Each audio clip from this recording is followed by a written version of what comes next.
Hello and welcome to Fun Size Take. Today we're going to take a look at Sunset Over Water by Pencil First Games. Tim, what's your thought on Sunset Over Water? Sunset Over Water is a great visual game because it's literally just a bunch of cards that are little works of art. Yep. That you play as a painter. Yep. Where every day you wake up and you go out to the world and you paint something. It could be a scene with a mountain. It could be a scene with water. It could be just a flower. You have commissions you have to fill because you want to make a living as a painter. Yeah.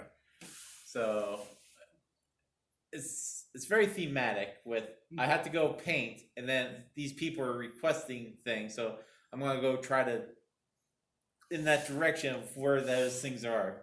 Yeah, with moving your meeple the direction that's on your card and trying to get those commissions from the cards that come out per day. Yeah. And the hard part is, you'll be working towards a painting and you just don't have a card in your hand that will get you to where you need to go to get that, whether it was water or mountain, flower, forest, sunrise. Yeah. Is one. So even in a two-player game, I thought that was challenging. Because sometimes we'd run into each other on the board and you can't. I think if the picture was gone, you couldn't go past that, right? No, you could go through spots. It would take away an area where you get something. Yeah. You couldn't go to the same location because artists are notoriously violent towards each other. That's why Not loners. you can't. You never see two artists in the same spot painting. I've never seen an artist fight. Yeah, you gotta go out to nature more. But the thing is, as the game went on, and losing that movement card each round, by the end, you're really limiting yourself. Yeah. Because you're trying to play cards that get you the most paintings, to get those resources. Yeah. So at the end of the game, the one time I think all three movement cards I could play were, move but choose one. Yeah.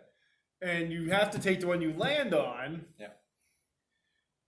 But it didn't go in a direction I needed, or it didn't go or I needed two in that row the way I was going. So it again, very crunchy game for as I want to say small, but for a filler type game. Yeah, it can be played under 20 minutes. I thought it was very crunchy. Well, we played it twice in like 45 minutes. Yeah. That was at two players. Again, you add more players to this game, I think it'd be, man, I don't know how you get anything done. Especially if somebody plays where they could take three cards. Well, I noticed with the cards are broken into thirds, where the top part is your wake up time. And so the earlier you woke up, you would go first. But it would also, you would have greater movement, but those cards only ever seem to have, you get one painting. Yeah. Now, if you woke up as like the 12:30 guy in the afternoon, you would get more paintings, but you would have less options because people went before you. Yeah. So it was really, do you want to go first in that one painting because there's a commission for it? Or it fills one that you need. Yeah, because you also sell right at the end of your thing. Yeah. So you can wake up early and be like, oh, well, this painting does this. I can get there. Or do you want to go later and say, I can make a path and hopefully get two or three paintings, hold off, and hopefully somebody wants those later. Yeah. Well, and there's daily goals too.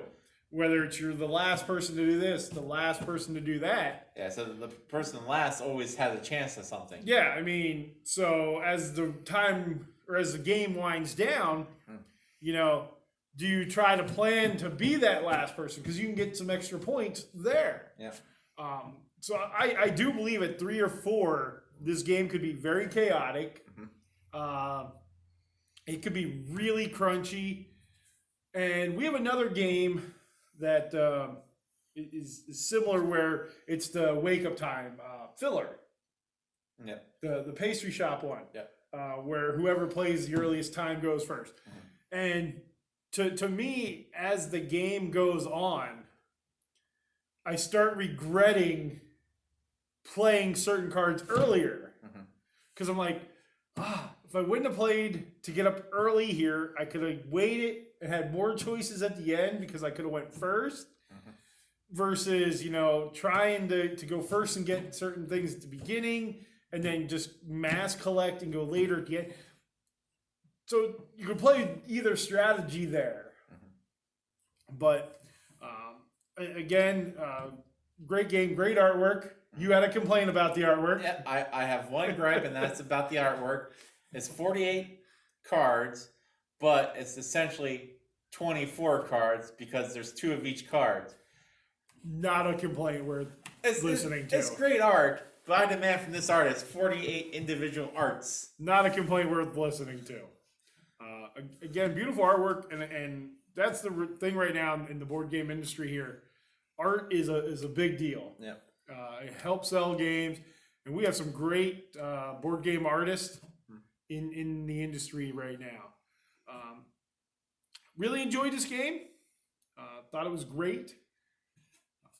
I mean, that's really all I have. Yep. It was a lot of fun. Yeah.